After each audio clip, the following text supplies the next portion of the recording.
കർത്താവായ യേശുക്രിസ്തുവിൻ്റെ നാമത്തിൽ എല്ലാ ദൈവമക്കൾക്കും സ്നേഹവന്ദനം അറിയിക്കുന്നു.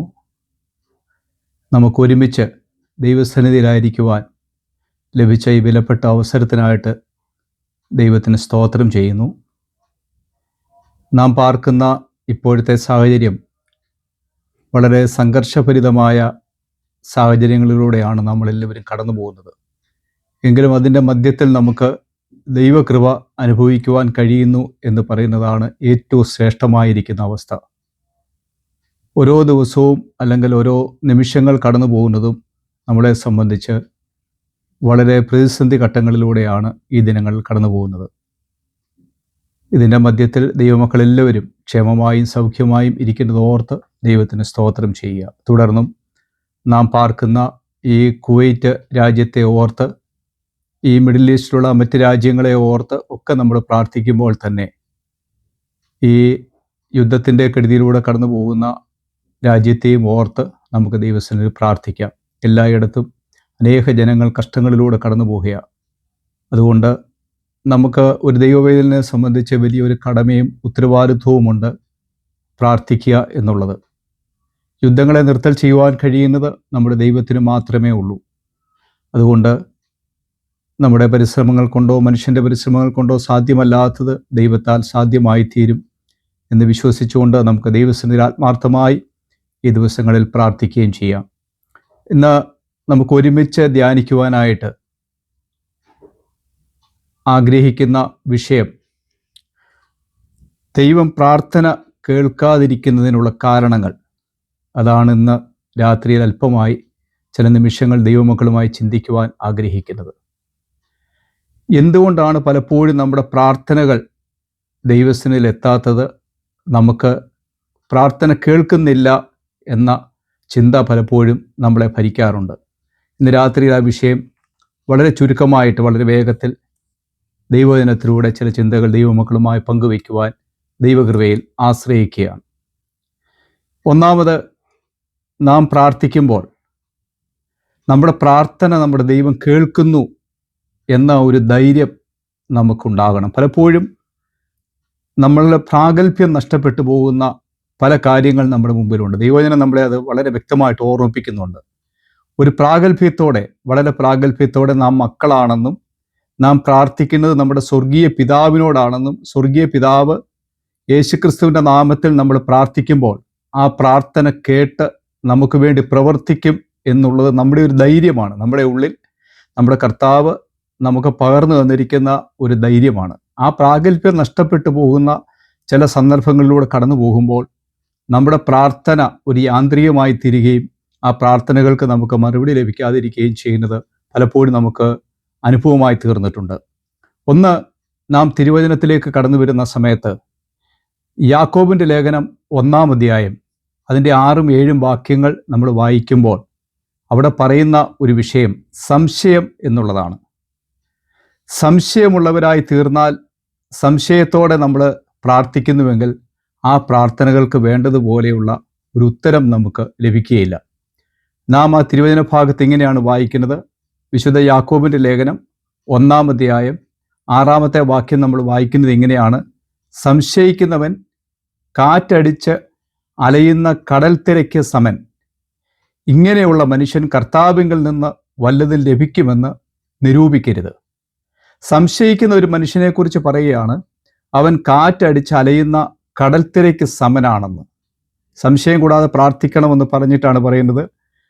ഈ സംശയിക്കുന്ന മനുഷ്യനെ സംബന്ധിച്ച് അവന് കാറ്റടിച്ച് അലഞ്ഞു പോകുന്നതായ അലയുന്ന കടൽത്തിരയ്ക്ക് സമനാണെന്ന്. അങ്ങനെയുള്ളൊരു മനുഷ്യൻ കർത്താവിൽ നിന്ന് വല്ലതും ലഭിക്കുമെന്ന് നമ്മൾ ആഗ്രഹിക്കരുത്, നിരൂപിക്കരുത് എന്ന്. എന്താണ് കാറ്റടിച്ച് അലയുന്ന കടൽത്തിര എന്ന് പറയുന്നത്? പലപ്പോഴും ചില സമയങ്ങളിൽ കർത്താവ് നമ്മുടെ പ്രാർത്ഥന കേട്ടു എന്നൊരു വിശ്വാസം നമ്മളെ വരികയും നമുക്കതൊരു വലിയ ആത്മീയ അനുഭവമായി തീരുകയും നമ്മൾ അനേകരോട് ഷെയർ ചെയ്യുകയും ചെയ്യും. നമ്മുടെ പ്രാർത്ഥന കർത്താവ് കേട്ടു, നാം പ്രാർത്ഥിച്ച് ദൈവം നമുക്ക് വേണ്ടി പ്രവർത്തിച്ചു എന്നുള്ളത് നമുക്ക് പങ്കുവയ്ക്കപ്പെടുവാനിടയായിത്തീരും. എന്നാൽ ചില സമയങ്ങളിൽ നമുക്ക് നാം ആഗ്രഹിക്കുന്ന പോലെ ആ വിഷയങ്ങളിലുള്ള നാം ആഗ്രഹിക്കുന്ന മറുപടി ലഭിക്കാതെ വരുമ്പോൾ നാം ദൈവത്തെ ത്യജിച്ച് പറയുന്നവരായി തീരുന്നത് നമുക്ക് അനുഭവിക്കുവാനിടയായി തീരുന്നുണ്ട്. നമ്മളത് മനസ്സിലാക്കിയിട്ടുണ്ട്. അപ്പോൾ ഇങ്ങനെയുള്ള ഏറ്റക്കുറച്ചിലുകൾ, ദൈവത്തോടുള്ളതായ വിശ്വാസത്തിലുള്ള ഏറ്റക്കുറച്ചിലുകൾ നമ്മൾ സംശയം ഉണ്ടാക്കിയിട്ട് അത് വലിയൊരു സംശയമായിട്ട് രൂപാന്തരപ്പെടും. അപ്പോഴാണ് ദൈവം ഉണ്ടോ, ദൈവം പ്രവർത്തിക്കുന്നുണ്ടോ എന്നൊക്കെയുള്ള ചിന്ത നമ്മളിൽ കടന്നു വരികയും നമ്മുടെ വായ് കൊണ്ട് അത് നമ്മൾ പറയുകയും ചെയ്യുവാനിടയായിത്തീരും. അതുകൊണ്ടാണ് ഇവിടെ യാക്കോബ് അപ്പോസ്തലൻ നമ്മളെ ഓർമ്മിപ്പിക്കുന്നത്, സംശയിക്കുന്ന മനുഷ്യൻ അവൻ കാറ്റടിച്ച് അലയുന്ന കടൽത്തിരയ്ക്ക് സമനാണ്. ഒരു കാറ്റടിക്കുമ്പോൾ കടൽത്തിര വളരെ പെട്ടെന്ന് കയറി വരികയും അത് കഴിയുമ്പോൾ അത് ഇറങ്ങിപ്പോവുകയും ചെയ്യുന്നത് നമുക്ക് മനസ്സിലാക്കുവാൻ കഴിയുന്നുണ്ട്. ഇതുപോലെയാണ് സംശയിക്കുന്ന മനുഷ്യൻ എന്ന് പറയുന്നത്. അവൻ്റെ പ്രാർത്ഥനയുടെ അനുഭവം അങ്ങനെയായിരിക്കും. അതുകൊണ്ട് സംശയം കൂടാതെ വേണം നാം ദൈവത്തോട് പ്രാർത്ഥിക്കുവാൻ. നാം പ്രാർത്ഥിക്കുമ്പോൾ ആ വിഷയത്തിലുള്ള ദൈവമഹത്വത്തിന് വേണ്ടിയാണ് നമ്മൾ ആഗ്രഹിക്കുന്നത്. പലപ്പോഴും നമ്മുടെ പ്രാർത്ഥനകൾ എന്ന് പറയുന്നത് നമ്മുടെ ഇച്ഛയ്ക്കും നമ്മുടെ ആഗ്രഹവും ഒക്കെ നിവർത്തിക്കേണ്ടതിന് വേണ്ടിയാണ്. പക്ഷെ അതിനകത്തിലുള്ള ദൈവത്തിൻ്റെ മഹത്വം എന്താണെന്നോ ദൈവത്തിൻ്റെ ഹിതം എന്താണെന്നോ നമ്മൾ തിരിച്ചറിയുന്നില്ല. അതുകൊണ്ട് നമ്മൾ പ്രാർത്ഥിക്കുമ്പോൾ സംശയം കൂടാതെ ദൈവത്തിൻ്റെ മഹത്വത്തിന് വേണ്ടി നാം ആ വിഷയം പ്രാർത്ഥിക്കുന്നുവെങ്കിൽ ദൈവം നമുക്ക് വേണ്ടി പ്രവർത്തിക്കും എന്നാണ് ഈ തിരുവചന ഭാഗത്ത് വായിക്കുന്നത്. ഇല്ലെങ്കിൽ സംശയിക്കുന്ന ഒരു മനുഷ്യനെ സംബന്ധിച്ച് അവനോട് ദൈവത്തിൻ്റെ പ്രവൃത്തി ഒന്നും ദൈവത്തിന് വെളിപ്പെടുത്തുവാൻ കഴിയില്ല. ദൈവത്തിൻ്റെ പ്രവൃത്തിയെ വെളിപ്പെടുത്തണമെന്ന് വരിയിൽ ദൈവം നമുക്ക് വേണ്ടി ചില കാര്യങ്ങൾ വെളിവാക്കി തരണമെങ്കിൽ നാം സംശയം കൂടാതെ വേണം ദൈവത്തോട് പ്രാർത്ഥിക്കാനെന്ന് ദൈവത്തിൻ്റെ വചനം നമ്മളെ ഓർമ്മിപ്പിക്കുന്നു. അതുപോലെ തന്നെ എബ്രായ ലേഖനം 11 അധ്യായത്തിൻ്റെ 6 വാക്യം നമ്മൾ വായിക്കുമ്പോൾ ഇങ്ങനെയാണ് വായിക്കുന്നത്: എന്നാൽ വിശ്വാസം കൂടാതെ ദൈവത്തെ പ്രസാദിപ്പിപ്പാൻ കഴിയുന്നതല്ല. ദൈവത്തിൻ്റെ അടുക്കൽ വരുന്നവൻ ദൈവം ഉണ്ട് എന്നും തന്നെ അന്വേഷിക്കുന്നവർക്ക് പ്രതിഫലം കൊടുക്കുന്നുവെന്നും വിശ്വസിക്കേണ്ടതല്ലോ. ദൈവത്തെ വിളിക്കുന്ന ഒരു മനുഷ്യൻ, പ്രാർത്ഥിക്കുന്ന ഒരു മനുഷ്യൻ, ഒന്നാമത് അവൻ വിശ്വസിക്കേണ്ടത്, വിശ്വാസം കൂടാതെ ദൈവത്തെ നമുക്ക് ആർക്കും പ്രസാദിപ്പിക്കുവാൻ കഴിയത്തില്ല. സംശയം വന്നു, വിശ്വാസം നഷ്ടപ്പെട്ടു പോകുമ്പോൾ ആ വിശ്വാസം കൂടാതെ ദൈവത്തെ നമുക്ക് പ്രസാദിപ്പിക്കുവാൻ കഴിയുന്നതല്ല. ദൈവത്തിൻ്റെ അടുക്കൽ വരുന്നവൻ ആദ്യം വിശ്വസിക്കേണ്ടത് ദൈവമുണ്ട് എന്നും തന്നെ അന്വേഷിക്കുന്നവർക്ക് പ്രതിഫലം കൊടുക്കുന്നുവെന്നും നാം വിശ്വസിക്കേണ്ടതാണ്. അപ്പോൾ ദൈവത്തിൻ്റെ മുഖം അന്വേഷിക്കുന്ന, ദൈവത്തെ അന്വേഷിക്കുന്ന ഒരു ഭക്തന് വേണ്ടി, ഒരു ദൈവ പൈതലിന് വേണ്ടി പ്രവർത്തിക്കുന്ന ഒരു ദൈവമുണ്ട് എന്നുള്ള ആ ആഴമേറിയ വിശ്വാസത്തിൽ നിന്നുള്ള പ്രാർത്ഥനയാണ് ദൈവം തള്ളിക്കളയാതെ സ്വീകരിക്കുവാൻ തക്കവണ്ണം ഇടയായിത്തീരുന്നത്. അതുകൊണ്ട് നാം സംശയിക്കുന്നുവെങ്കിൽ അത് ആ കടൽത്തിരയുടെ അനുഭവം പറഞ്ഞതുപോലെയാണ് എന്ന് ദൈവജനം നമ്മളെ ഓർമ്മിപ്പിക്കുന്നു. അപ്പോൾ ഒന്നാമത്തെ വിഷയം എന്ന് പറഞ്ഞാൽ, നാം പ്രാർത്ഥിക്കുമ്പോൾ സംശയം അല്പം പോലും നമ്മുടെ മനസ്സിൽ വരാതെ നമുക്ക് ദൈവത്തോട് ആഴമേറിയ വിശ്വാസത്തോടെ പ്രാർത്ഥിക്കുവാൻ തക്കവണ്ണം കഴിയണം. ആ പ്രാർത്ഥനയ്ക്കുള്ള മറുപടി എന്തായിരുന്നാലും അതിലുള്ള ദൈവത്തിൻ്റെ ഒരു മഹത്വമുണ്ട് എന്നും ദൈവം ആ വിഷയത്തിൽ നിശ്ചയമായി പ്രവർത്തിക്കുന്നു എന്നുള്ള ആഴമേറിയ ഒരു അനുഭവം നമ്മുടെ ജീവിതത്തിൽ കടന്നു വരുവാൻ തക്കവണ്ണം ഇടയായിത്തീരും. 2 എന്ന് പറയേണ്ടത്, തെറ്റായിട്ടുള്ള പ്രാർത്ഥനകൾ, തെറ്റായിട്ടുള്ള യാചനയെക്കുറിച്ച് നമ്മൾ ദൈവവചനത്തിൽ കാണുന്നുണ്ട്. യാക്കോബിൻ്റെ ലേഖനം തന്നെ അതിൻ്റെ 4:3 ഇങ്ങനെയാണ് വായിക്കുന്നത്: നിങ്ങൾ യാചിക്കുന്നുവെങ്കിലും നിങ്ങളുടെ ഭോഗങ്ങളിൽ ചെലവിടേണ്ടതിന് വല്ലാതെ യാചിക്കൊണ്ട് ഒന്നും ലഭിക്കുന്നില്ല. നമ്മൾ പ്രാർത്ഥിക്കുന്നുണ്ട്, നമ്മൾ യാചിക്കുന്നുണ്ട്, പക്ഷെ അത് സംഭവിക്കുന്നത് നമ്മുടെ ഭോഗങ്ങളിൽ ചെലവിടേണ്ടതിന് വല്ലാതെ യാചിക്കൊണ്ട് ഒന്നും ലഭിക്കുന്നില്ലെന്നാണ്. നമ്മുടെ യാചനകൾ പലപ്പോഴും നമ്മുടെ ഭോഗങ്ങളിൽ ചെലവിടേണ്ടതാണ്. എന്ന് പറഞ്ഞാൽ ചിലർ അസൂയ കൊണ്ട് പ്രാർത്ഥിക്കുന്നവരുണ്ട്, അല്ലെങ്കിൽ അത്യാഗ്രഹം കൊണ്ട് പ്രാർത്ഥിക്കുന്നവരുണ്ട്. അയൽക്കാരനേക്കാളും എന്തെങ്കിലും ഒരനുഭവം നമുക്ക് അതിൽ കൂടുതൽ വേണമെന്നുള്ള അത്യാഗ്രഹം, അല്ലെങ്കിൽ മറ്റുള്ളവരോടുള്ള അസൂയയിൽ നിന്ന്, അല്ലെങ്കിൽ മറ്റുള്ളവരോടുള്ള വാശി കൊണ്ട്, വൈരാഗ്യം കൊണ്ട് ഒക്കെയുള്ള നമ്മുടെ ഭോഗങ്ങളിൽ ചെലവിടേണ്ടതിനുള്ള പ്രാർത്ഥനകൾ ദൈവത്തിന് പ്രസാദമല്ല എന്ന ദൈവത്തിൻ്റെ വചനം നമ്മളെ ഓർമ്മിപ്പിക്കുന്നത്. നമ്മൾ ശുദ്ധ മനസാക്ഷിയോടെ, അതുകൊണ്ടാണ് ഞാൻ ആരംഭത്തിൽ തന്നെ പറഞ്ഞത്, ദൈവത്തോടുള്ള പ്രാഗൽഭ്യം സൂക്ഷിച്ചുകൊണ്ട് ഒരാൾക്ക് പ്രാർത്ഥിക്കുവാൻ കഴിയുന്നെങ്കിൽ, നമ്മൾ പ്രാർത്ഥിക്കുന്ന വിഷയം നമുക്ക് ആ പ്രാർത്ഥിക്കാനുള്ള പ്രാഗൽഭ്യം ഉണ്ട് എന്നും ദൈവം നമുക്ക് വേണ്ടി പ്രവർത്തിക്കുമെന്നുമുള്ള ആ വലിയൊരു വിശ്വാസം സംശയം കൂടാതെ നമ്മൾ കടന്നു വരുമ്പോൾ നാം പ്രാർത്ഥിക്കേണ്ടത്, ആമേൻ, ഇവിടെ ദൈവത്തിൻ്റെ വചനം നമ്മളെ ഓർമ്മിപ്പിക്കുന്നത്, വല്ലാതെ യാചിക്കരുത്, ഭോഗങ്ങളിൽ ചെലവിടേണ്ടതിനാകരുത് നമ്മുടെ പ്രാർത്ഥന. അതുകൊണ്ട് നമ്മുടെ തെറ്റായിട്ടുള്ള പ്രാർത്ഥന പലപ്പോഴും ദൈവത്തിൻ്റെ പ്രസാദമല്ലാതെയായി തീരുകയും ആ വിഷയത്തിൻ്റെ മേൽ ദൈവത്തിൻ്റെ മഹത്വം നമുക്ക് അനുഭവിക്കുവാൻ കഴിയാതെ പോവുകയും ചെയ്യുന്നു എന്ന് നമുക്ക് കാണുവാനായിട്ട് കഴിയുന്നുണ്ട്. അടുത്തായിട്ട് നമ്മൾ ചിന്തിക്കുന്ന സമയത്ത് നമുക്ക് കാണുവാൻ കഴിയുന്നുണ്ട്, ഇതെല്ലാം ദൈവവചന ഭാഗത്തിലൂടെയാണ് ദൈവമക്കളോട് ഈ ചിന്തകൾ പങ്കുവയ്ക്കുന്നത്. അടുത്ത ഒരു ചിന്ത നാം ദൈവവചനത്തിൽ കാണുന്നുണ്ട്.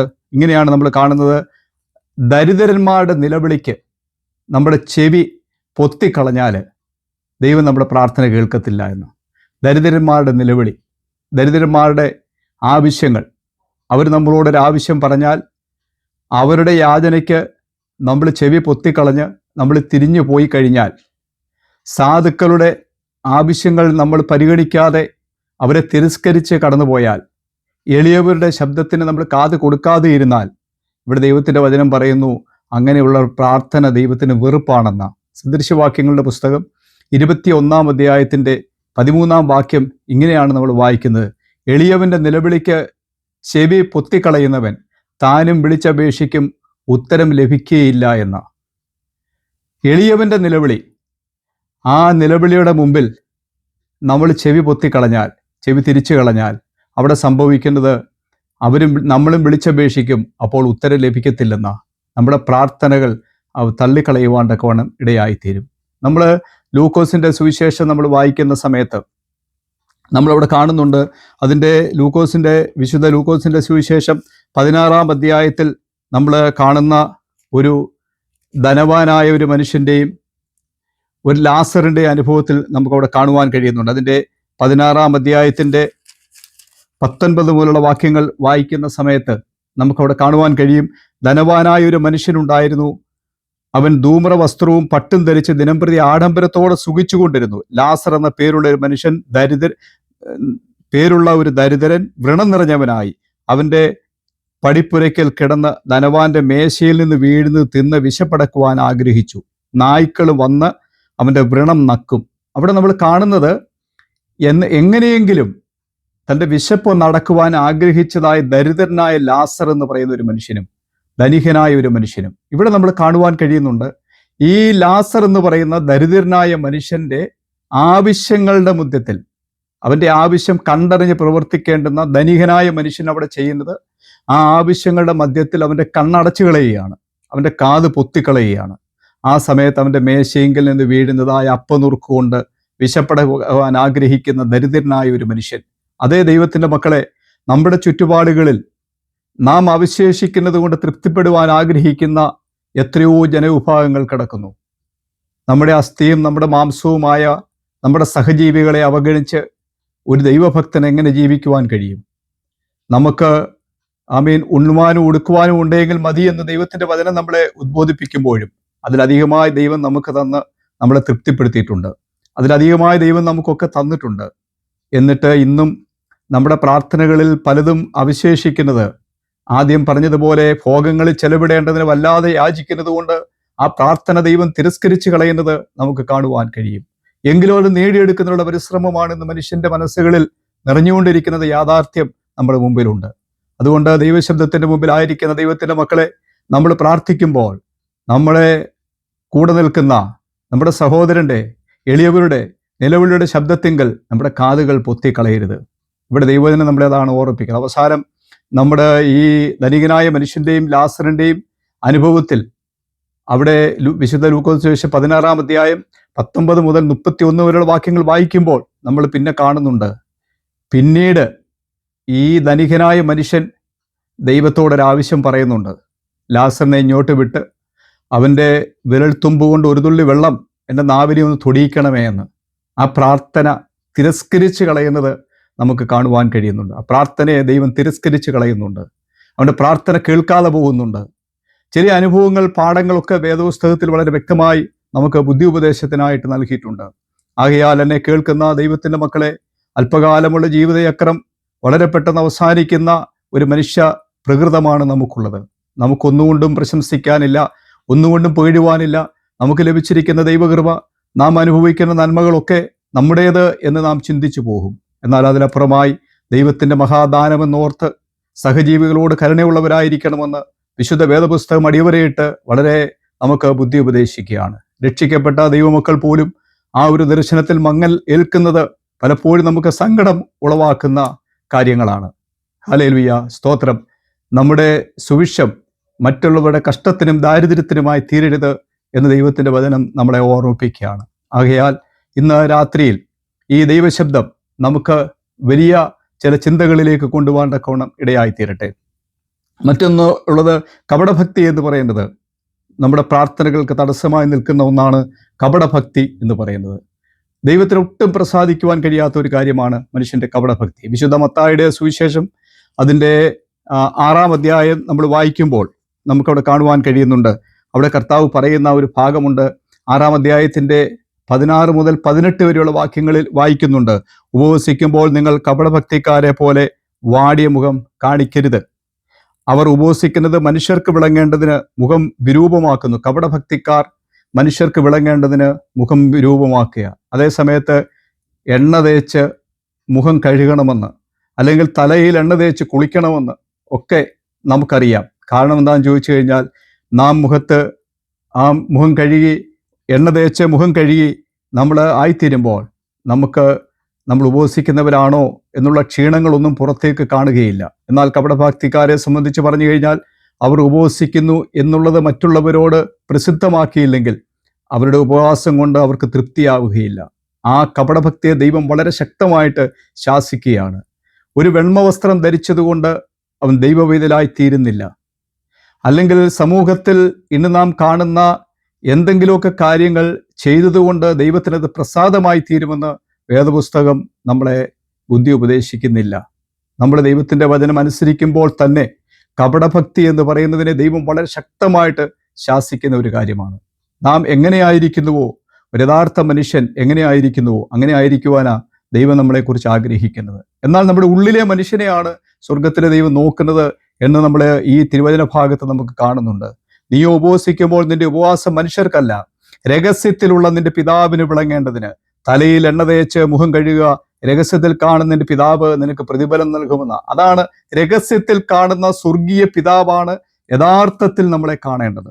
നമ്മുടെ അവസ്ഥകളെ മനസ്സിലാക്കേണ്ടത് രഹസ്യത്തിൽ കാണുന്ന പിതാവാണ്. നാം ആരാണെന്നും നാം ആത്മീയരാണോ അനാത്മീയരാണോ എന്ന് നമ്മളെ പരിശോധിക്കുന്ന ദൈവമാണ്. അതുകൊണ്ട് കപടഭക്തി എന്ന് പറയുന്നത് ഒരിക്കലും ദൈവത്തിന് പ്രസാദമല്ല. കപടഭക്തിയിൽ ദൈവം പ്രസാദിക്കുന്നില്ല.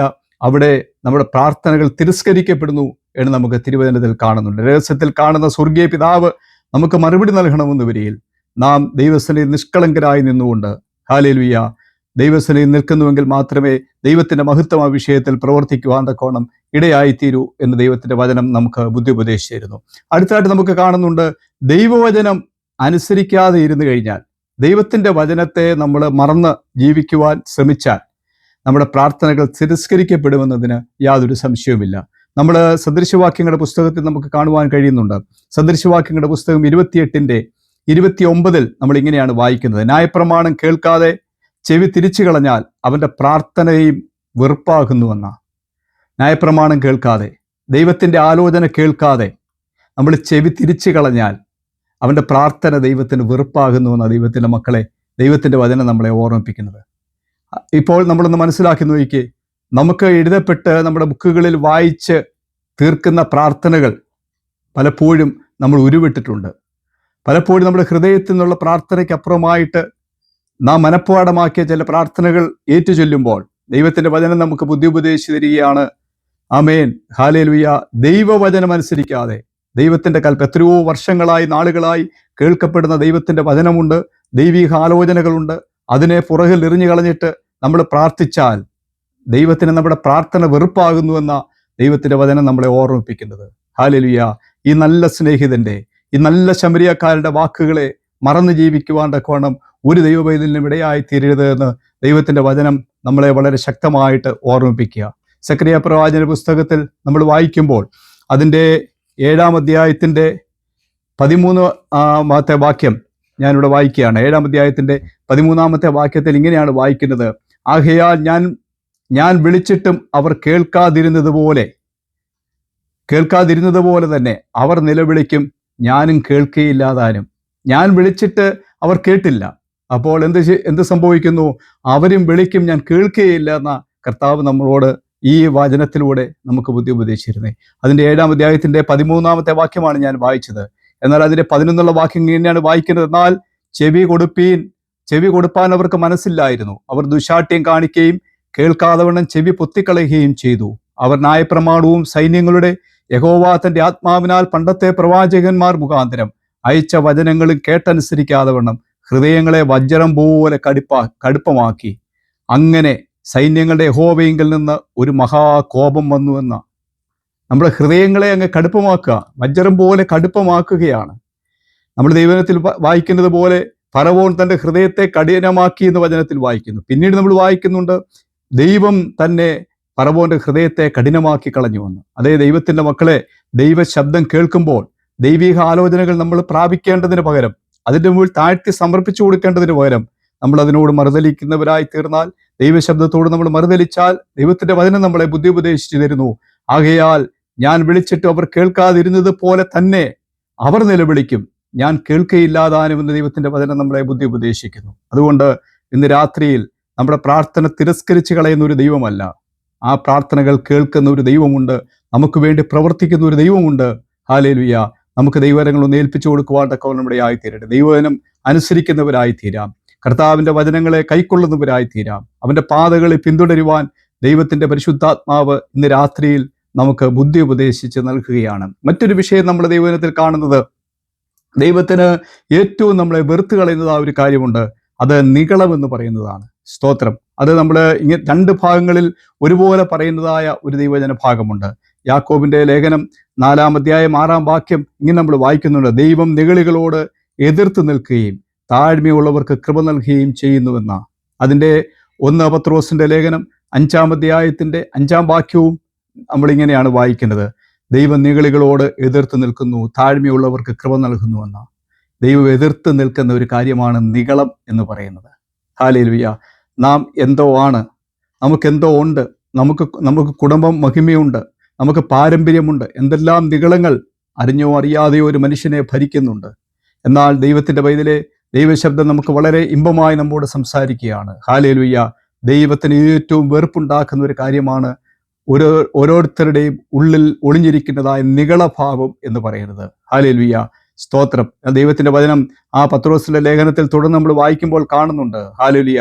നാം അനുഗ്രഹം അനുഭവിക്കുവാൻ വിളിക്കപ്പെട്ടവരാകിയാൽ അവന്റെ കൈക്കീഴിൽ താണിരിക്കുവാനും, അവന്റെ ബലമുള്ള കൈക്കീഴിൽ ഒന്ന് താണിരിക്കുവാൻ നമുക്കിടയായി തീരണം. സ്തോത്രം. നമ്മളെ ശക്തീകരിക്കുന്ന, നമ്മളെ ബലപ്പെടുത്തുന്ന ആ ദൈവവചനത്തിന്റെ മുമ്പിൽ, ദൈവത്തിന്റെ കൈക്കീഴിൽ താണിരിക്കുന്ന, ദൈവത്തിനിണങ്ങിയ ആയുധമായി നാം തീരുന്നെങ്കിൽ മാത്രമേ ദൈവത്തിന് നമ്മളിൽ പ്രവർത്തിക്കുവാൻ കഴിയൂ. ആകയാൽ ഇന്ന് രാത്രിയിൽ ഈ ദൈവശബ്ദത്തിന് മുമ്പിൽ നമുക്ക് നമ്മളെ ഒന്ന് സമർപ്പിച്ചു കൊടുക്കാം. നാം ഇവിടെ ചിന്തിച്ചതായ ദൈവവചന ഭാഗത്തു നിന്ന് ഇങ്ങനെയുള്ളതായ ഏതെങ്കിലും തെറ്റുകൾ, കുറവുകൾ നമ്മുടെ ജീവിതത്തിൽ വന്നു ഭവിക്കുന്നെങ്കിൽ ദൈവവചന പ്രകാരം അതിൽ നിരപ്പ് പ്രാപിച്ചുകൊണ്ട് ദൈവസ്ഥലം നമ്മളെ താഴ്ത്തി ഏൽപ്പിച്ചു കൊടുക്കുമ്പോൾ ദൈവത്തിന്റെ മഹത്വമുള്ള പ്രവൃത്തി എല്ലാ നിലകളിലും നമുക്ക് അനുഭവിച്ചറിയുവാൻ, നമ്മുടെ ജീവിതത്തിന്റെ ഓരോ മേഖലകളിലും അതൊരു യാഥാർത്ഥ്യമായി തീരുവാൻ കർത്താവ് നമ്മളെ ശക്തീകരിക്കും. അതിന് ദൈവത്തിന്റെ പരിശുദ്ധാത്മാവ് നമ്മളെല്ലാവരെയും ഒരുക്കട്ടെ എന്ന പ്രാർത്ഥനയോടെ ഈ ചിന്തകൾ ഇവിടെ പര്യവസാനിപ്പിക്കുന്നു. ദൈവം നമ്മെ അനുഗ്രഹിക്കുമാറാകട്ടെ.